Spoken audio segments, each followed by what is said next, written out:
오늘장 영향을 줄 수 있는 투자 뉴스 확인해 보겠습니다. 목요일입니다. 투자뉴스엔 전략 야천투자연구소 남인호 소장, 그리고 LNS홀딩스 김선용 대표, 타케온뉴스 조호진 대표와 유한타증권 장시영 차장은 전화로 함께하겠습니다. 어서 오세요.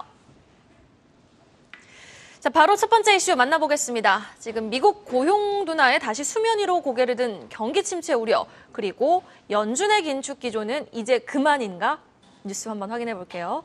자, 어제 발표된 졸트 구인구직 보고서에 이어서 밤사이에도 지금 고용 지표가 발표됐는데 고용은 확실히 냉각 기조를 보여주고 있거든요. 자, 그런데 연준은 또 그렇게 확 금리 인하를 할 생각은 없어 보입니다. 어떻게 보세요? 예. 시청자 여러분들께서 어떻게 생각하고 계십니까? 우리 대한민국 경제가 잘 되기 위해서 가장 필요한 게 뭘까요? 아마 많은 분들이 수출 아니냐 이렇게 판단하실 겁니다. 맞습니다. 우리 한국의 경제 성장을 위해서는 수출이 가장 중요한 변수로 작용하는 게 맞습니다. 그런데 미국은 우리하고 조금 상황이 다릅니다. 미국은 수출보다 더 중시되는 지표가 두 가지가 있죠. 첫째, 소비, 두 번째, 고용 지표가 되겠습니다. 사실 소비와 고용 지표는 어찌 보면 하나의 카테고리에 들어갈 수 있겠죠. 고용이 잘 되면 그만큼 급여를 많이 받고 월급 많이 받아서 소비를 할 수밖에 없는 것 아닙니까? 그런데 최근 1년 동안 FRB가 꾸준히 금리를 올리면서도 자신감 있게 얘기했던 게 뭡니까? 야, 봐라. 우리 고용 지표가 너무 좋다. 이렇게 되면 언젠가 또 한번 물가가 오르기 때문에 물가 잡아야 돼. 이렇게 했는데 금년 2월 달부터 분위기가 약간씩 달라졌습니다. 특히 SVB 사태가 터지고 나서는 오히려 이제는 고용 지표조차도 나오는 것이 조금씩 불안해지고 있습니다. 방금 이해수 앵커도 지적을 했습니다만 이번 달에 나온 고용 지표가 대부분 기대치에 미치지 못했거나 혹은 쇼크 수준으로 달하고 있습니다. 아마 이번 주 금요일 날에 발표될 고용 보고서가 어떻게 될지 정말 궁금한데요. 왜 그럽니까? 바로 다음 주죠. 5월 3일 날에 미국 시간입니다. FOMC에서 금리를 올리자니 야, 이거 이제 고용 지표가 꺾이면은 우리 미국 경기 리세션, 경기 침체 들어가는 거 아니야? 이런 불안감이 있을 것이고, 그렇다고 동결을 하자니 이거 자칫하다가 물가 올라버리면 큰일인데 이런 고민입니다. 당분간 이번 주 금요일, 내일이 되겠죠? 내일 저녁 시간에 발표되는 고용 보고서에 관심을 주목하셔야 될 것 같습니다. 네, 사실 근데 뉴욕 증시에서 연준의 금리 인상 기조, 경기 침체 우려, 노동 시장은 냉각이 되고 있다. 모든 거를 지금 무시하고 국내 증시는 또 코스닥 중심으로 아주 상승 탄력이 잘 견조하게 유지되고 있거든요. 추가적인 상승 여력 국내 증시에는 좀 계속 지속되길 한번 기대해 보면서요. 이어지는 뉴스는 올 1분기 어닝 서프라이즈가 전망되는 현대 기아차 소식 한번 터치해 보도록 할게요.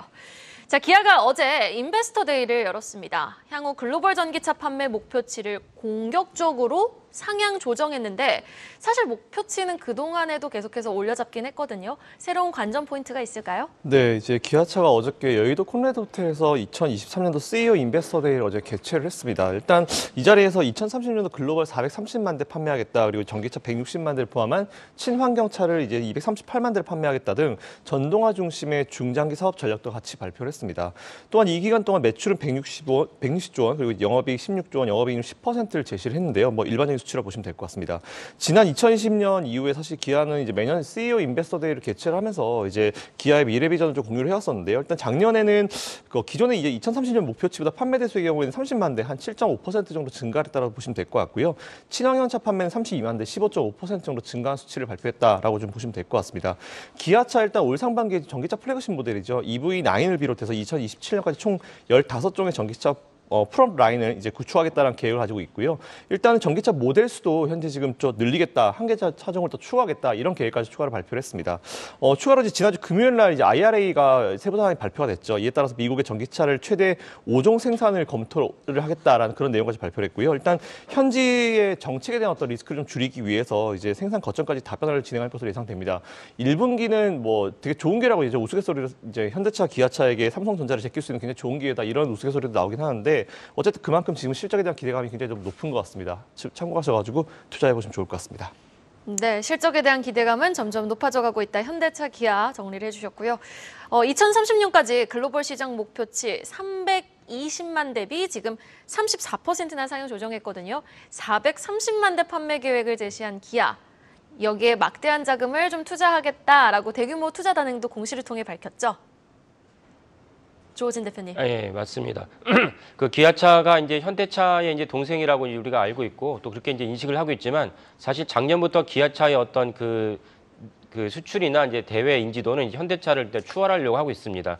기아차가 이제 그 현대차는 이제 아이오닉, 그다음에 기아는 EV라는 어떤 브랜드를 갖고 전동화 전기차를 갖다가 이제 제시했는데요. 기아는 이제 사실은 그 현대차보다 더 앞서는 장점이 있다면 어떤 것이냐면 지배 구조가 아주 깨끗하다는 것입니다. 그래서 현대차는 지배 구조가 좀 언제나 이렇게 순환 구조를 아직도 해소를 못했다는 것이 단점이고요. 근데 기아는 거기서 벗어났기 때문에 그 지배 구조라는 건 사실은 큰 손들, 특히 외국인들 큰 손들에게 어떤 차를 갖다가 선택할 것이냐, 어떤 종목을 선택할 것이냐에 대한 중요한 관점입니다. 그래서 기아는 그런 강점이 있고요. 그 다음에 우리가 또 초점을 맞춰야 될 건 이제 IRA가 있습니다. 그러니까 아쉽게도 IRA가 이번에 현대 기아차가 모두 이제 당분간 배제된 상황입니다. 왜냐하면은 그 IRA 수혜를 받을 수 없기 때문에 보조금을 받을 수 없습니다.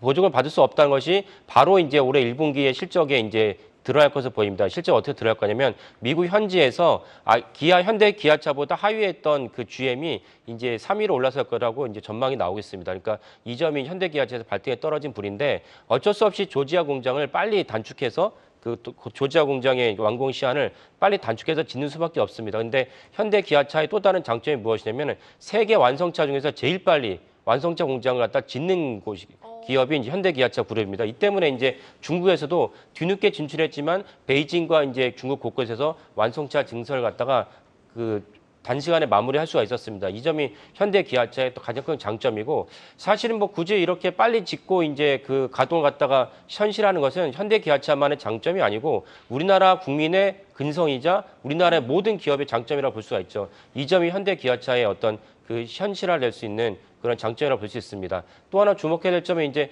그 가장 강력한 시장이었던 중국 시장이 작년에 완성차 기준으로 2천만 대를 돌파했습니다. 근데 주지하다시피 이제 사드 사태부터 해서 현대 기아차가 완전히 추락을 했는데요. 현대 기아차 추락한 배경은 또 하나 무엇이냐면은 전동화 모델 전기차의 출시가 늦었습니다. 근데 기아가 어저께 이제 송호성 사장이 발표를 했죠. 그 중국에도 출시를 하겠다고 발표했기 때문에 얼마만큼 중국 시장에서 현대 기아차 그룹이 기아가 이제 다시 예전에 시장 점유율을 올릴 수 있을 것이냐가 또 관전 포인트로 할 수 있겠습니다. 네, 알겠습니다. 뭐 IRA법이라는 하나의 산이 있지만은 우리는 그만큼 조지아 공장은 빨리 지어낼 수 있는 능력이 또 있고 공격적인 또 투자를 단행하기 때문에 조금 더 상승 여력을 좀 긍정적으로 한번 예단해 볼 수 있을 것 같습니다. 자, 이렇게 기아의 주가 상승 추세를 보이고 있는 가운데 전날 뭐 자동차 부품 SL을 비롯해서 화신 같은 종목들도 함께 크게 올라줬거든요. 이렇게 기아의 공격적 행보에 따라 주목해 볼 수 있는 가장 최대 수혜주 어떤 종목 보고 계십니까, 장시영 차장님? 뭐 어쨌든 자동차 부품주들 관련해서도 지금 상당히 추세가 좋은 상황인 건 맞습니다. 일단 시장 자체가 업종 내에서 부품주들 먼저 선행해서 좀 움직이고 있는 상황이고요. 기아차 역시도 저항선을 좀 뚫어내려고, 현대차도 마찬가지고요. 뭐 차트 기술적으로 보시더라도 저항선을 뚫어내려는 시도를 여러 번 하고 있는 것 같습니다. 지금 현재 기아차 같은 경우는 미국 딜러들 사이에서 가장 선호하는 브랜드고요. 그리고 지난 3월 북미 판매량 역시도 현대 기아차가 토요타를 제치면서 새로운 전성기를 맞이하고 있다라고 좀 표현할 수가 있겠습니다. 차량 가격 역시도 상승을 하고 있고요. 신차가 계속 지속적으로 출시를 되면서 제품 믹스 개선까지 힘입어서 매출도 좀 빠르게 늘어나고 있는 추세입니다. 그래서 내년 같은 경우에는 매출이 100조 원을 넘어갈 것으로 좀 전망을 하고 있습니다. 더군다나 주가 환원 정책에도 굉장히 좀 적극적인데 자사주 50%를 소각을 하고 중장기 주주가치 재고 정책까지 발표를 하면서 이익은 증가하고 주가도 상승하는 이런 연결고리가 지극히 좀 강화가 되고 있다라고 좀 말씀을 드리고 싶고요. 기아차 1분기 영업이익은 2조 5천억 정도로 예상을 하고 있습니다. 미국이나 인도 등에서 이익을 좀 견인을 하고 있고요.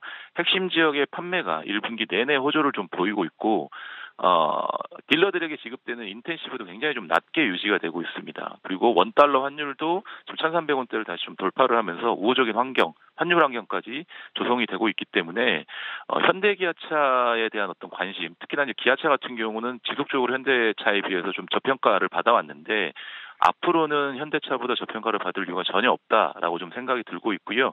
이번 어떤 3월 판매량이라든지 1분기 실적 발표를 계기로 지금까지 좀 뚫지 못했던 저항선을 기아차가 좀 뚫고 다시 한번 좀 전고점 10만 2천 원을 향해서 달려갈 수 있지 않을까 이렇게 좀 기대를 해보고 있습니다. 네, 일단 기아 주가 상승 여력 진단해 주셨습니다. 10만 6천 원 전고점 향해서 충분히 돌파 가능하다라는 긍정적인 진단 들어봤고요. 자, 이어지는 기사입니다. 어제 시간 외에서는 또 UAM 관련주들이 급등을 했죠. 이에 대한 내용 한번 확인해 볼게요. 지금 정부가 UAM 시범 사업을 기존에는 수도권에 한해서만 진행을 했거든요. 그런데 비수도권 지역으로까지 이 시범 사업을 좀 확대를 한다고요? 네, 맞습니다. 사실 UAM은 처음에 저희 얘기 들었을 때 이제 수도권은 아무래도 건물들이 많이 밀집되어 있는데 좀 건물들이 밀집도가 좀 떨어지는 지방도 한번 해보면 좋지 않을까라는 개인적인 생각을 가졌는데요. 일단 방향은 좀 잘 잡고 있는 것 같습니다. 정부가 UAM 사업에 대해서 시범 사업 범위를 이제 기존 수도권에서 비수도권으로 늘리겠다는 그런 계획을 발표를 했는데요. 기존에는 내년 7월부터 원래 이제 서울을 비롯해서 이제 수도권을 중심으로 시범 사업을 준비 중에 있었습니다. 근데 이를 통해서 2025년까지 수도권 도심에 연결하는 이제 노선을 상용한다는 그런 계획을 좀 실제로 가지고 있었는데요. 일단 한강을 따라서 김포와 잠실을 연결하는 UAM 수도권 2차 실증 노선이 이달 중에 아마 발표가 될 예정이다라고 좀 아마 체크하고 계실 겁니다. 이거는 시범 사업 확대에 따라서 아무래도 UAM 상용화가 이제 수도권을 넘어서 전국적으로 좀 빠르게 이루어질 것 같다라고 좀 보고 있고요. 국토부는 일단 이달 중으로 사전 타당성 검토를 연구를 시작합니다. 그래서 내년 1, 2월 달까지는 구체적인 사업 추진 방안을 마련하겠다라고 얘기를 했고요. 예산 같은 경우는 뭐 당연히 이제 국토부가 해야 되고 그리고 이제 지역 시범 사업에 선정된 지자체도 포함이 돼야 될 것이고 여기에 참여하고 싶어하는 컨소시엄까지 같이 해가지고 이제 분담하는 방식으로 진행될 것으로 예상이 되고 있습니다. 어쨌든 앞에서 말씀드린 대로 이제 지방 정부까지 이제 지방 비수도권까지 확대해서 하는 거는 굉장히 좀 좋은 시도인 것 같고요. 일단 갈 길은 아직 좀 멀긴 합니다. 그렇다 하더라도 이런 사업은 계속 유지가 되고 있다. 정부 차원에서 유지가 되고 있다라고 판단하시면 될 것 같고요. 이에 따라서 관련주 투자해 보시면 좋을 것 같습니다.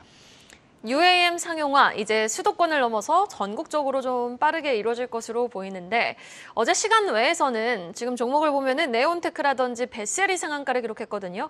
펀더멘털적으로도 탄탄한 관련 기업은 또 어떤 종목이 있는지 전반적으로 좀 흐름 좀 짚어주시죠. 일단 네온텍 네, 연결이 좀 고르지 못한 부분 다시 양해 말씀드리고요. 잠시 후에 UAM 관련해서는 조금 더 관련된 구체적인 종목 이야기 한번 들어보도록 하겠습니다. 자, 다음 소식입니다. NC의 저작권 소송 소식인데요. 지금 NC소프트가 저작권 침해로 카카오게임즈를 고소를 했습니다. 카카오게임즈의 신작이죠. 아케이지 워가 리니지2M을 따라했다라는 게 NC의 주장인데 그렇게 지금 두 게임이 비슷합니까? 네, 사실 뭐 저도 오늘 내용 준비하기 위해서 어젯밤에 한번 깔아서 해봤습니다. 잠시 후에 저 정말요? 내용을 좀 살펴드리겠고요.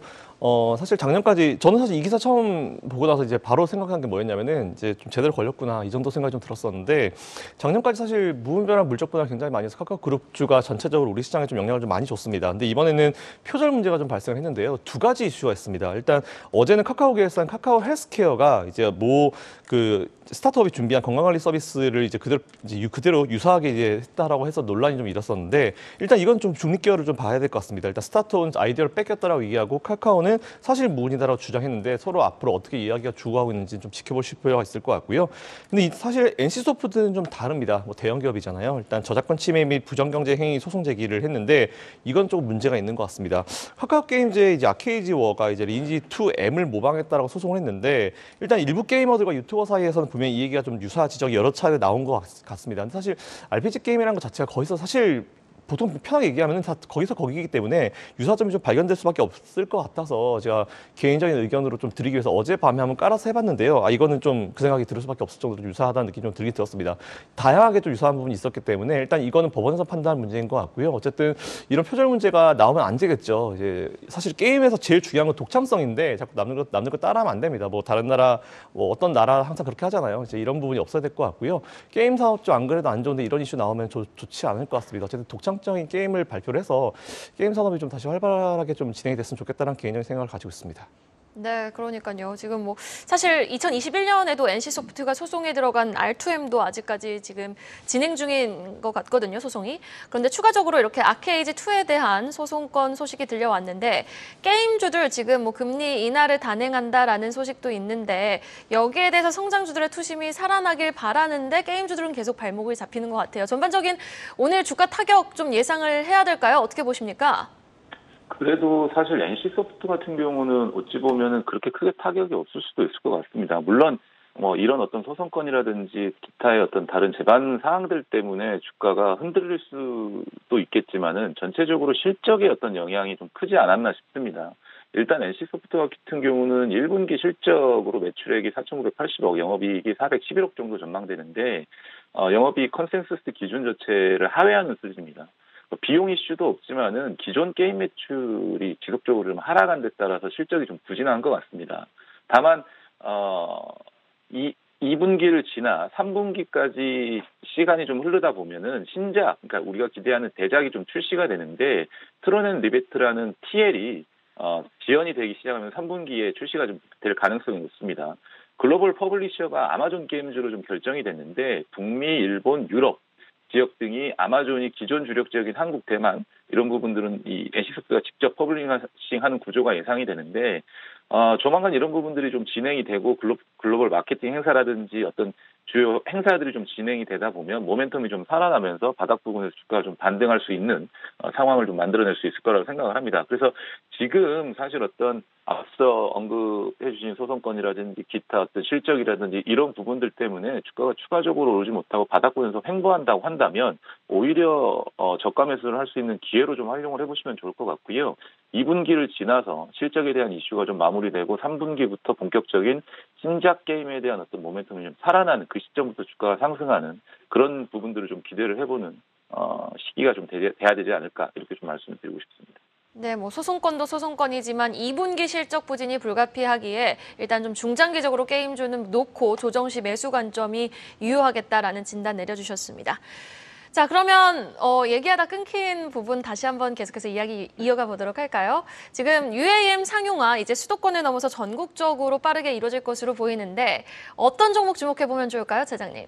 네, 그 네온테크를 좀 말씀을 드리겠습니다. 네온테크는 기본적으로 IT 장비 쪽에서 일반적인 어떤 일부 실적을 조금 깔고 간 어떤 그런 기업인데요. 초정밀 절단 장비 분야 국내 1위 기업입니다. 장비 매출의 3대 축을 구성하고 있는 다이싱 소우 장비하고 그리고 LED 패키지 모듈 등을 집 단위로 좀 자리는 장비인데 이쪽 부분에서 주로 매출이 좀 발생을 하고 있습니다. 그래서 소우하고 그러니까 이 절단하고 이런 분류하는 부분들을 일체화된 장비를 개발을 해서 판매를 함으로써 부가가치도 좀 높은 상황인데요. 이쪽 분야에서는 앞서 말씀드린 대로 국내 1위 기업이고 절대적으로 꾸준한 매출이 좀 발생을 하기 때문에 이런 부분들에 있어서 밸류에이션 측면에서 좀 매력적이다라고 좀 말씀을 드리고 싶고요. 최근에는 이제 신사업을 진출을 했었는데 네온테크 같은 경우는 산업용 드론 사업 입찰 경쟁 시 과거 기술 부분에서 다른 어떤 10곳의 경쟁업체들하고 비교해서 1위에서 3위 범위의 이 수준 어떤 높은 기술력을 좀 가지고 있는 회사입니다. 특히나 산업용 드론 사업을 앞서 말씀드린 신규 사업으로 좀 추진을 했고요. 가격 경쟁력도 매우 높기 때문에 군부대 정찰용 드론 구매 사업 평가에서 수주까지도 확보를 한 상황입니다. 그래서 드론 플랫폼인 엔드론 시스템도 보유하고 있고요. 정찰용 드론 사업에서 눈에 띄는 성과도 보여주고 있어서 UAM 대장주적인 어떤 성격을 가지고 있는 종목이기 때문에 관심 있게 좀 지켜주시면 좋을 것 같고요. 전일 시간에 상한가를 기록을 했고요. 오늘 시장에서도 급등할 것으로 좀 보여지는데 최근 동안 차트가 좀 박스권에 갇혀 있었기 때문에 만약 오늘 거래가 실리면서 박스권을 돌파할 시에는 추세를 다시 만들 수도 있습니다. 그렇기 때문에 관심 있게 좀 지켜보실 필요가 있을 것 같다라고 말씀드리고 싶습니다. 증시네컷에서도 출연자의 탑픽은 네온테크였는데 장시용 차장님도 네온테크 긍정적인 의견 제시해 주셨고요. 이어지는 기사 보도록 하겠습니다. 지금 고공행진하고 있는 종목이 있어서 우리 눈길을 끌고 있는데요. 바로 오리온입니다. 사실 오리온이 식료품 시총 1위도 아니거든요. 그런데 계속해서 상승 추세를 이어가고 있어요. 어떤 배경이 이유가 될까요? 예. 우리 시청자 여러분, 혹시 여러분들께서는 1등을 몇 번이나 해보셨습니까? 제 기억에는 저는 별로 없었던 것 같은데요.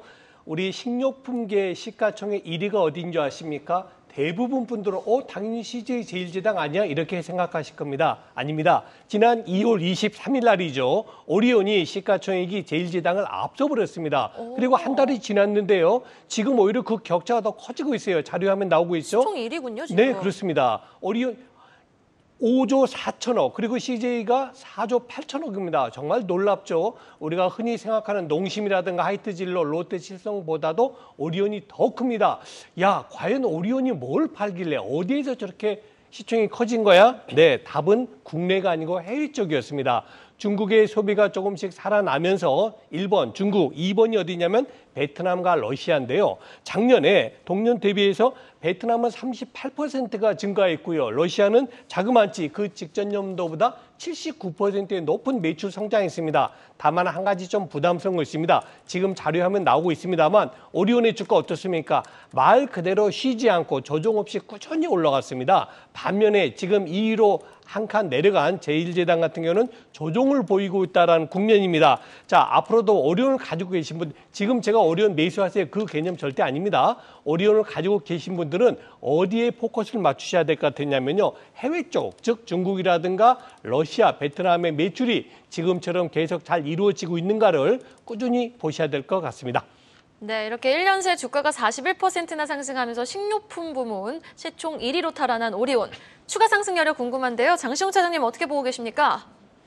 최근 저희 업계에서는 오리온을 레간자 주식이라고 합니다. 소리 없이 올라간다고 그래서 레간자 주식이라고 하는데, 최근 오리온의 이 실적 이 비중을 좀 보시게 되면 중국의 비중이 압도적으로 최근 동안 높았습니다. 근데 수년간 베트남이라든지 러시아 이쪽에 어떤 고성장에 힘입어서 지역 포트폴리오가 점차적으로 좀 넓어지고 있다라는 좀 주목을 해보시면 좋을 것 같은데, 올해도 베트남이라든지 러시아 라인 증설까지도 예상이 되고 있습니다. 그러면 비중국 지역으로의 어떤 성장세가 굉장히 좀 커질 것으로 보여집니다. 또한 인도 쪽에서도 가시적인 성과가 나타날 것으로 좀 기대가 되고 있습니다. 그래서 올해 1분기 연결 실적 예상은 6,513억 매출액을 좀 기록할 것으로 좀 보여지고 있고요.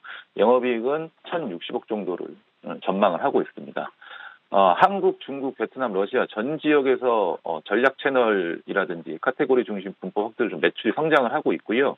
원가 부담이 조금 있었지만은 그럼에도 불구하고 영업 레버리지 그리고 가격 인상 효과 등으로 영업이익이 계속해서 좀 증가를 하고 있는 상황입니다.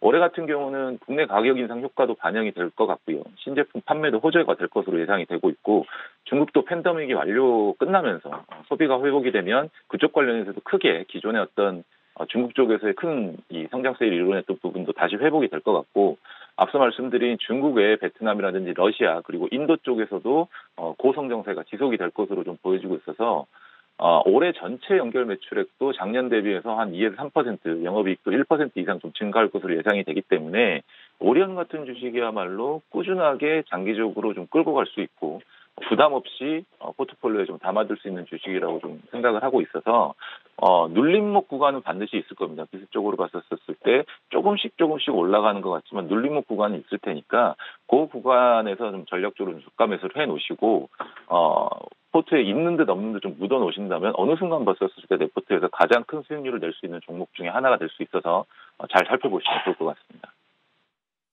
긍정적으로 말씀해주신 종목 처음 봤어요. 일단은 장기적으로 좀 담아두되 눌림목 공략해보자. 오리온에 대해서 좀 긍정적인 의견 제시해주셨고요. 레간자 못 알아들었어요. 저 네 박자인 줄 알았습니다.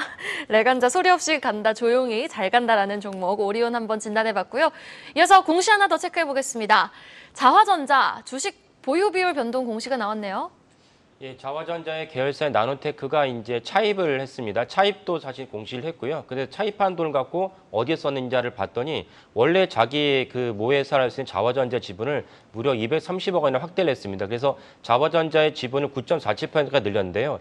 이런 점에서는 사실은 차입을 하면서까지 빌려서 거기에다 또 투자했다는 것은 그만큼 나노테크 입장에서는 자화전자의 이제 미래 가치가 높다, 성장할 수 높다 이렇게 보는 거고요. 자화전자는 많이 아시겠지만 이제 삼성전자와 애플 아이폰의 OIS라 해서 손떨림 방지 장치를 이제 하드웨어로 납품하는 기업입니다. 그러니까 세계 최강의 두 곳 모두 스마트폰 업체에 납품했다는 자체는 자화전자가 그만큼 기술력이 검증된 다고 알 수가 있고요. 자화전자는 주로 애플의 이제 주가랑 연동을 해서 애플의 아이폰이 매출이 잘 올라가면 자화전자도 같이 올라가고 아이폰에 뭔가 이제 부정적인 이슈가 나면 자화전자 같이 내려가는 이제 그런 상관관계를 보이고 있습니다. 자화전자가 이제 아까 말씀 네온테크가 이렇게 이제 향후 가능성이 높다고 해서 투자했다 볼 수가 있는데 또 하나 이제 중요한 점은 무엇이냐면 나노테크의 이제 최대 주주가 지금 현재 자화전자의 사장인 김찬양 사장입니다. 그러니까 그 김찬양 사장의 창업주인 아버지 김상용 회장에서 2세 승계를 하고 있는데 거기서 이제 나노테크라는 계열사를 통해서 사실 우회적으로 이제 지분을 늘리면서 자산을 늘리고 있습니다. 그런 점에서 자화전자 이번에 나노테크가 지분을 더 추가했다는 것은 이 부자 사이에서 그런 점이 이제 공유됐다고 볼 수가 있고 이거를 시장에서 우리가 긍정적으로 활용을 해서 자화전자의 수익을 갖다 창출하는 데 도움이 될 수 있겠습니다. 네, 알겠습니다. 자화전자 주가 추이도 한번 계속 주목해 볼 필요가 있어 보이네요. 공시 내용 한번 진단해 봤고요. 마지막 기사. 지금 국내 증시 전반적인 자금이 어떻게 좀 돌고 있는지 파악해 볼 수 있는 내용으로 한번 준비해봤습니다.